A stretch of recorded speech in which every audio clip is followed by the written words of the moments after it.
Welcome to the Business Trendsetter Podcast, where we talk about trends and how to use them to grow your business. My name is Manny Turan.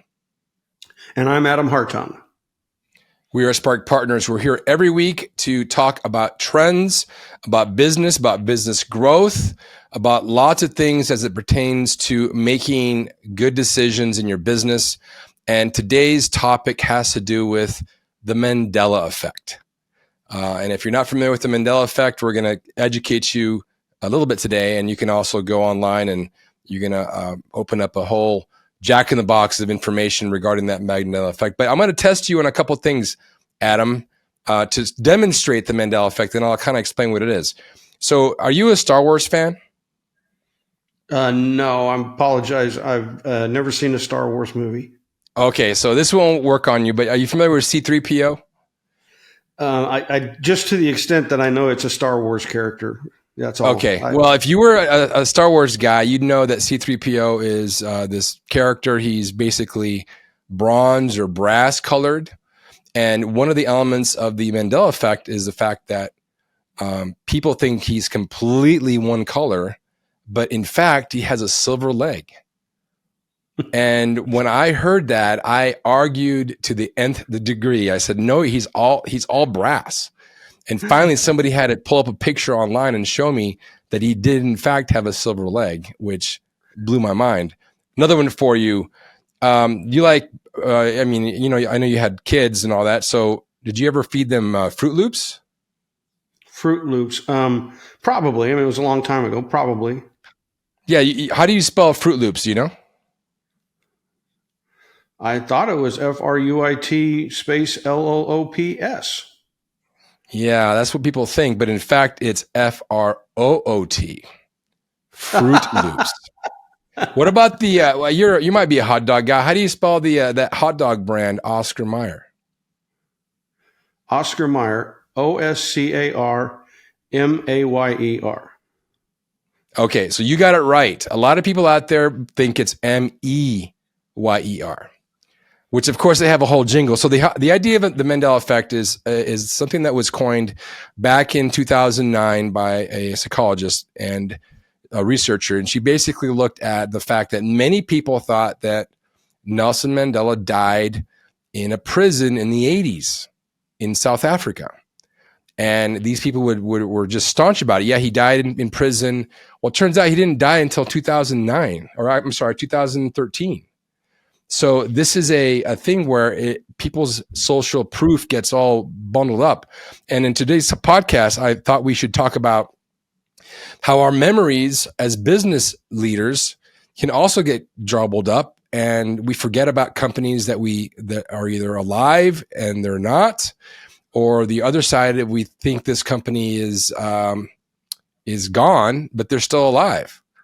And so I know we've talked about a couple of these. So let's begin with, I'll throw one out, Adam, and then you can throw one out beyond that. So how about Research in Motion, BlackBerry? Are they still around or are they dead? They are still exist as a company, but I don't think they sell phones anymore. No, they don't. So they had their high in 2011. Their revenues were basically north of 20 billion. And today, actually, 2023, they're about 650 million. So it's about 3.25 the size that they used to be. And they're not doing phones at all. They're doing cyber security services. Oh, okay. Okay, you have one for me? Sure. Can you go down to the corner grocery and buy a loaf of Wonder Bread? Yeah, I think so. In most of the country, you can't. That was a Hostess baking company. And at one point, they had the largest truck fleet in the country, possibly the largest truck fleet in the world. It was bigger than even any trucking company in the 1970s, up through the 1990s. But the Continental Baking Company went bankrupt. And the national distribution of Twinkies and Wonder Bread disappeared. There's a few places that have picked up the rights and do sell some Twinkies in some local places, but not very many. Really? So you can't buy Wonder Bread? Not in most places, no. It's not available anymore. Wow, that's crazy. And what about Blockbuster? Are they alive or are they dead? Well, Blockbuster is gone. I mean, there are no more Blockbuster stores, and I don't think there's a Blockbuster video site, internet There site. is one store, Oh my. Okay. one store, and I believe it's in Bend, Oregon, and it's a novelty. I mean, it's nowhere near. It's not the same company, I don't believe, but they still have the same branding, and they operate like almost like an Airbnb, where you can hang out and play in this like old, refurbished Blockbuster. But basically, they're dead, right? It's just it's an old relic of what it used to be. You got one for me? All right. One last one. Can you write a report using the Encyclopedia Britannica? Well, a newer version, probably not, unless they went to an online version. You got it. Today you can go to Britannica.com. They don't print them anymore. All right. So most people would go, why? Why would I go to Britannica.com? So, and I don't think they're very successful. I don't know. I've never met anybody that's ever used it, but it is there. It does exist. That's crazy. I mean, all these examples just showcase the fact that these companies did not adapt.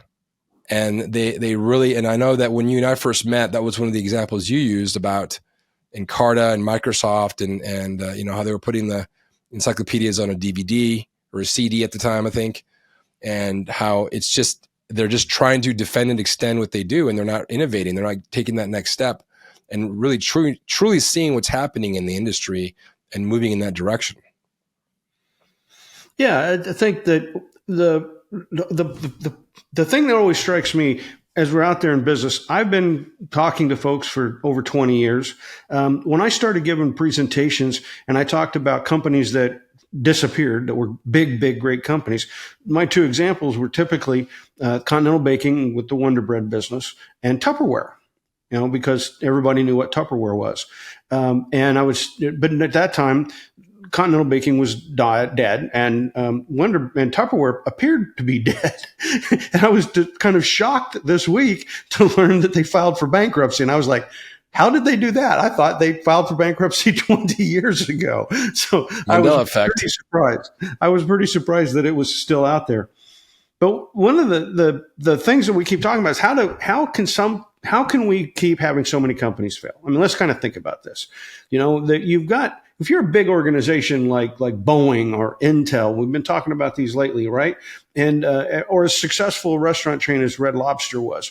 And so they say, wow, you got all kinds of great resources there, right? You've got plenty of cash flow. You've got plenty of money coming in the door. You've got good employees. You can hire really well because you're at the top of the game. Communities like having you. Have an Intel fab plant in your community was really a badge of honor. Suppliers like to do business with you because you're paying your bills on time and they're buying more stuff. And so they're successful because they sell to you. So you really, everything's going right. It's to be General Electric is to be loved, and people really feel good about you. But yet those companies like Tupperware, like Intel, Boeing, we could go on with Xerox and Kodak, they died. And why? And the interesting thing to me is that it is systematic. It's not like each one of these was some random cause, like, this particular law got changed or that particular technology got invented that put them down. And so you start saying, well, wait a minute, what was this consistent thought? And for me, it keeps coming back to the fact that ever since the 1960s, we've been telling people the most important thing in business is earnings and cash flow. And schools have been teaching focus on earnings and cash flow. And so the reality is that the earnings and cash flow are the result of another set of decisions. And when we try to manage earnings and cash flow, we always get into trouble.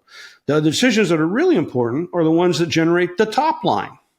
You have to generate more top line in order to be successful down the road, which is to have profits. If you don't have a top line, you don't have profits at the end of the day.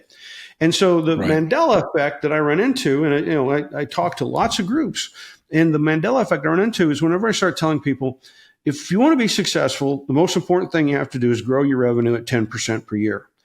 And inevitably, all or most of the people will want to stop right there and say, no, that can't be the most important thing. The most important thing has to be earnings.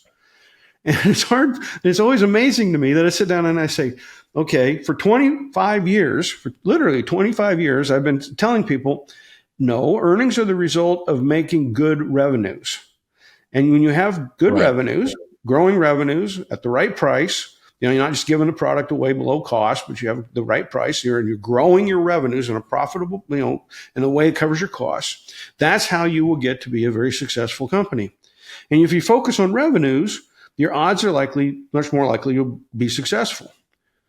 And so that's the story that we keep seeing over and over again. All of these companies, what happens is there's an inflection point in Kodak. There's an inflection point in Xerox. Now, more recently, there's been one at Boeing. There's been one at Intel. And, we can talk about Sears and Kmart today, where the company goes through a transition. And instead of looking at ways to grow the company, they start looking at ways to manage the company and to be efficient in the company. And they go from an external focus of looking at the world to an internal focus of how do we manage our business better. And that is when they start to really get into trouble, because now what happens is the emphasis on the top line goes away. So one of the experiences that I had in my life, I'll never forget it. I was at a company, had been there with the CEO. He had a leadership team, and he wanted to brag extensively about their implementation of their CRM system, customer resource management system. These were very, very popular 20 years ago. And what they'd done is they'd done a very careful analysis of all the data of their customers, and they discovered that the top 10% of their customers were wildly profitable. Bought all the good stuff, bought all the high profit stuff. The top 10% were wildly profitable. And they called those their platinum customers. Then the next group of customers, the next 20% of customers, they generated almost all the rest of the profits in the company. And so they called those the gold customers because they did well. It's platinum gold. Then the third level of customers, which was about another 10, 20%, was what they called silver, and they were break-even customers, right? Because they either bought enough, they're right on the edge, or they tended to buy the low-margin products, but not the high-margin products. Then half their customer base, half to 60% of their customer base, were customers that either didn't buy very much or they only bought the low-margin stuff. And then as a result, when you had the cost of servicing these customers with salespeople time, packing, shipping, and the different things you had to do, those customers were pretty much unprofitable customers. Mm-hmm. And so they created a pyramid, and at the top of the pyramid was platinum. The next level was gold. The next level was silver. And the bottom level, they named lead, L-E-A-D, lead. And they were so proud of this. And the CEO was telling me the story and going through it. And he said, we've decided we're going to cut off those customers.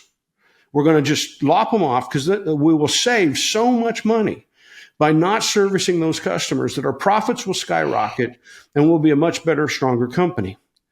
And as soon as he stopped, everybody looked at me and I said, you know what all your competitors call those ones on the bottom of the pyramid? The ones you called lead? They call them leads. And as soon as you cut them free, they're going to go right to your competitor. And if your competitors can service them and make money, why can't you? And they didn't enjoy that very much. but it gets at that notion of managing the business versus thinking about, wait a minute, if half of our customers aren't profitable, what are we doing wrong? Right. Why? Yeah. Why aren't we managing them to greater revenue? Why are they buying? They're buying something from our competitors. Why aren't they buying the stuff we need them to buy? Or why aren't they buying more? Why are they just buying a little bit? All those questions. Let's answer those questions. And so as we look across these companies, what we see is consistently is this Mandela effect, which is don't worry about revenues, pay attention to earnings, which is exactly what Blockbuster did, right? I mean, Blockbuster was losing revenues for 6 consecutive years before they went broke. And where were they losing revenues? Well, it was going to Netflix that had this business where they were sending DVDs to your house, right? And so that was a much smaller business. It was perceived as being a lower margin business. But in reality, it was taking away enough business from Blockbuster that it just kept getting smaller and smaller and smaller. But the CEO, Wayne Huizinga, just kept saying over and again, don't worry about it. We're still making money. We're still, we just had too many stores. So we'll keep closing a few stores, till finally it's gone. Yeah, And and that's see that the thing. Mandela effect of you don't have to worry about revenues as long as you got earnings. Yeah, and having grown up in the sales side of the business world, I mean, I'm a mechanical engineer, but I actually entered the business world through sales. Having been a sales guy, having run sales teams, having had executive level sales positions, the battleground, the canary, if you will, in the coal mine is the fact that your sales are not where they should be.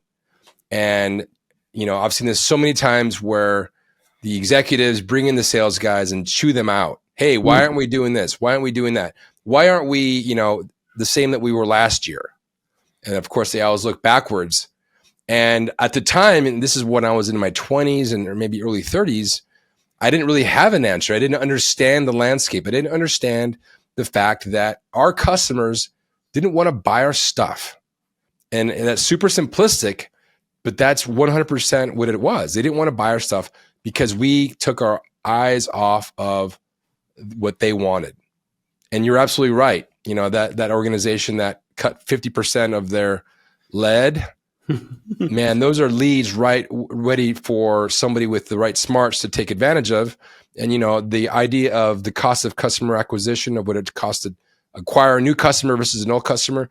I mean, it makes perfect sense to me now that those are really a really good opportunity to understand. Go spend time with those customers and understand why aren't they buying from you? And are they not liking what you have to offer? Or is their business changing? And if it is, what can you offer them to support them in their growth? Back if you go back before the turn of the century, there was IT services business was a really big business in the United States. You had Anderson Consulting. There was Arthur Anderson, the accounting firm had created this Anderson Consulting. All the big accounting firms created these IT services companies because they were working with the CFO, and the CFO said, "Oh, I've got big costs in all these computers around here, and the costs keep going up." And so you had Computer Sciences Corporation was in that business as well. And as we were getting towards the end of the century and into the 1900s, the head of Computer Sciences Corporation, when he'd get the meetings together of the area leaders, he'd tell the salespeople, look, you got to get out there and realize if you just sold one more hour of each person's time every week, our profits would be, and he would give this big number, right? It'd be way, way higher. He said, if you just sold one more hour a week of these people that are doing IT services consulting. And I went to him and I said, don't you think they're busting a gut now to sell as much of those people's time as they possibly can? You think they're sitting around saying, oh, I got, 28 hours out of that guy, and that's good enough. I said, they're all killing themselves. They're working themselves to death trying to sell as many hours. The question is, why can't they sell another hour? There's a reason they don't sell another hour. And until we understand what that reason is, we're not giving them any help. We're not helping them sell those services any better. And the reality was that we're having an incremental increase that was growing very quickly in terms of offshoring those services primarily to India. And that was where the competition was, combined with some changes in technology towards the internet, and where people were going more to PCs and less use of mainframes and other computers. All that was trending against him. But he was so busy saying, oh, we just got to get one more hour of service in on these people, that he wasn't paying any attention to the fact that these external trends were going in a different direction than what the services were that Computer Sciences was offering. By the way, that company doesn't exist anymore either. Yeah. Yeah. These are a lot of examples that we see. And I think a lot of this is having to ask the right questions. People in that mindset, especially leaders, and I blame leadership because that's where it has to be blamed, of course. And having been in those meetings in my younger days and being in those meetings now, and when people sit there and talk about, like you said, why aren't they selling another hour? Why aren't you upselling? Why aren't you this? If the right answer is asking the right question, and people don't do that, it's insane. Yeah. So this week, as you pointed out to me a few days ago, the last Kmart stores are being closed down. And of course, for those of you that are paying any attention, the Sears stores, there's only, I think, somewhere around 9 were available. Let me check my data again. There were 12 in January of 2024, 12 Sears stores. At least half of those have been closed already, and the balance are probably going to get closed this year as well. And you sit there and go, how could a company that successful end up so unsuccessful. And everybody wants to blame Eddie Lampert, and I think they should blame Eddie Lampert. But it actually was the CEO before him that started the demise. So if you took a look at Sears, it was the first retailer to ever go public, become a publicly traded company. They did that in 1906. In 1911, they were the first company to ever offer customers a line of credit, meaning if you wanted to buy something from Sears, instead of having the cash, they would open a line of credit. Now, remember, there's no credit cards at that time. So if you wanted a new stove, you either paid cash for it, or if you needed to borrow money, you had to go down to the banker in downtown and say, hey, look, I need to borrow money to buy a new stove. Then Sears started saying, no, you could go ahead and buy the stove and you can make payments on it, right? If you, in those days, you're probably buying a stove for $10 and making a payment of 50 cents a month or something like that towards getting the thing paid for. But they did that in 1911. This is, again, how do I sell more stuff, right? I give people a line of credit. They realized in the 20s, with the advent of the automobile, that the catalog business was good, but people could now get around better. And so they opened their first stores. By 1931, the store business was bigger than the catalog business. So you had a company that was really, it could say at its core, a catalog retailer. They became a traditional, what we now call a traditional retailer, by paying attention to the advent of the automobile.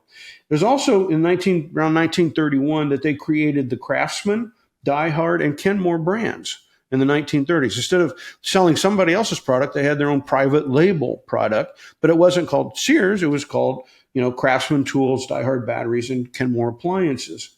They started their first insurance subsidiary in 1931. That was called Allstate, right? And so they got into the insurance business, recognizing that their customers, there was an unmet need in those days. People didn't have insurance on their homes. They didn't have the coverage on their automobiles. So they started that in 1931. This was all these. So this had, you can sit there and say they should have just been a cataloger, but look at all these different things they got into. Right. And so by 1969, they built the world's tallest building called the Sears Tower in Chicago. In 1981, they bought Dean Witter Reynolds and started selling stocks. Basically, they said the average person doesn't understand anything about the stock market. They bought Dean Witter, and if you went in a Sears store, every Sears store had an office section in it that was stockbrokers. And you could go in there and they could explain to you about stocks. And this was revolutionary because the vast majority, 95% of people in America did not own a stock, right? They didn't understand anything about equities. This was taking the equities to the masses and saying, hey, here's a way for you to generate wealth. Then in 1981, they also bought Coldwell Banker, which led to the launch in 1985 of the Discover card. Now, here they are. They've got stocks, they've got bonds, they've got financial services, they've got insurance, they've got one of the first really powerful credit card companies, Discover, that they bring onto the market. In 1984, people don't realize it, but Sears partnered with IBM and launched something called Prodigy. And Prodigy was an online dial-up service that you could use with an early PC. And they put about $1 billion in it, but then they walked away from it by the time they got to 1990. So they gave up on that. And that's really where we start seeing things change. Instead of keeping after it to figure out what makes it work, they walked away from that. They had $52 billion of revenue in 1992, which in today's dollars is about $140 billion, $145 billion of revenue, or about the size today of Home Depot. It's 50% bigger than Target today. Or Aldi's or Walgreens. So that pretty substantial company. Yeah, they were substantial. In 92, right. Then that was when the then CEO, prior to Fast Eddie Lampert, became an MBA guy. And he started listening to the investment bankers. And he said, you know what? We don't need all these disparate pieces of business. And so they spun out Dean Witter and Allstate in 1992.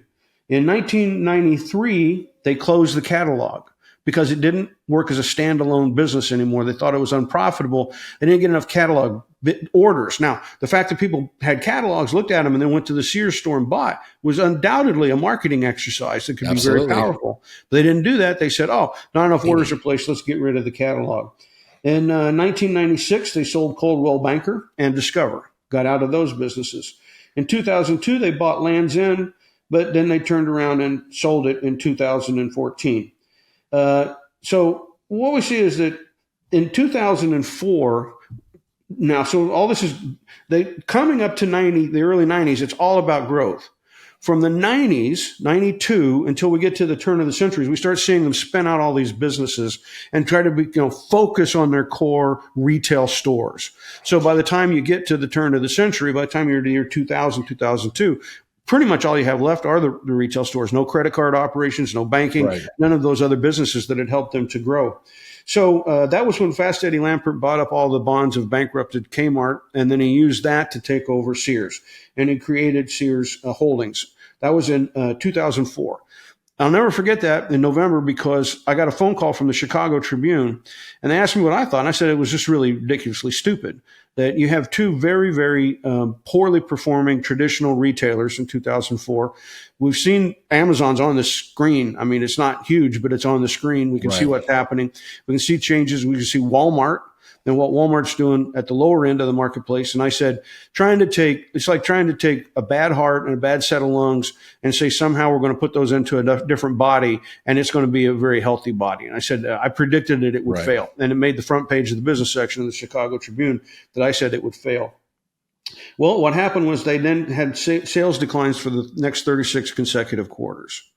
That's right. 9 years, 36 consecutive quarters, revenues went down while Eddie Lampert spent his time focusing on how to be a more efficient, more structured, more focused Sears store, right? And they just kept getting smaller and smaller. They finally spun out the real estate in 2015. They sold off the Craftsman brand to Black & Decker in 2017.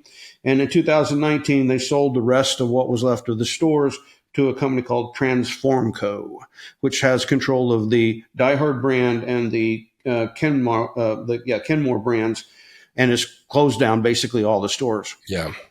The reminiscence between that and GE are just so striking, where under Neutron Jack Welch, it was grow, grow, grow, grow, grow. And then when the new CEO comes in, it's all sell, sell, sell, sell, sell. And so we don't have a GE anymore. We don't have a Sears anymore. We don't have a Kmart anymore. We don't have a Tupperware anymore. We don't have a Big Lots anymore. Pretty soon we're not going to have a Walgreens, it looks like. Why? It's because, again, somebody gets the idea as a leader that we need to focus on our core business. And that, of course, comes from the books like Built to Last and Good to Great, from Jim Collins, who said that success is getting everybody focused on your core. And from investment bankers who just love to come in and tell you you'll somehow be better off if you sell part of your business and you get smaller. Yeah, it doesn't make any sense whatsoever. But we hear this all the time, right? If you look at what's going on in business, that's still the dominant Mandela effect.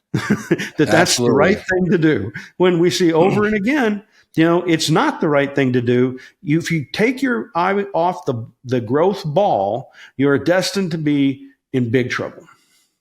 Yeah, and this happens so many times, and this can be correlated to a business of any size, of any legacy. The problem with these bigger companies is once they get on in that modality, to turn backwards and go back to where they should be going is almost impossible. I mean, there hasn't been a major turnaround of this scale ever. I mean, I guess the closest one is probably Microsoft. When they had the AWS turnaround. Yeah, so we had Apple, which was pretty near dead as a Mac company. Yeah. And then when Steve Jobs returns as CEO, they don't do any new product development for an entire year. They de-invest in the Macintosh. They reduce the number of products that they have for sale. They don't develop anything new for a full year and a half. And then what happens? They said, look, the future of computing is mobile. And they went forward with the iPhone and the iPad and, they scaled down. And today we still have Macs out there, but they repositioned the company. Same thing, you're right, with Microsoft, where the company was going down the Windows and Office road. We talked about that in a recent podcast under Ballmer, and they had to get rid of Ballmer and bring in Nadella, and he shifted the focus to where, we're going to go after software as a service, cloud computing, and artificial intelligence. And I guess the whole point of this to the audience is it's easy to sit around with your friends having coffee or cocktails and people talk about, hey, y'all know that at the end of the day, it's cash flow and earnings. As long as you have cash flow and earnings, we're all going to be happy.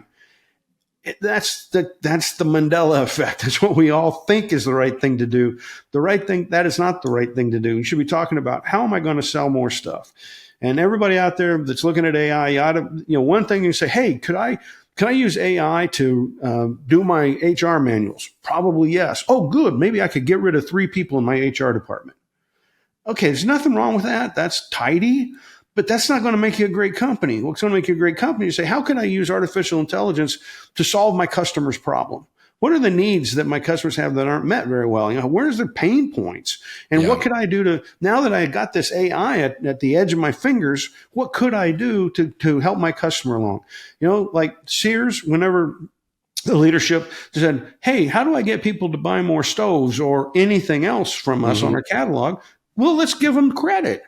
That way they'll buy more stuff. Well, I mean, that was unheard of at that time. Those days, you had to be a bank to do that kind of thing. Yeah. But they said, no, you don't have to be a bank. We could do this. That's what we try to get people to recognize is solve your customers' pain points so that they buy more stuff. And that is actually the yellow brick road. Very well said, Adam. It's all about the revenues, and it's all about getting past that Mandela effect and seeing what truly is there. So thank you very much, Manny. We'll close for today and put on your monocle and go have your Jif peanut butter and jelly sandwich. It's not Jiffy, it's Jif. And and we could talk all day long about these Mandela Effect examples. But with that, we'll talk to you later. Bye-bye.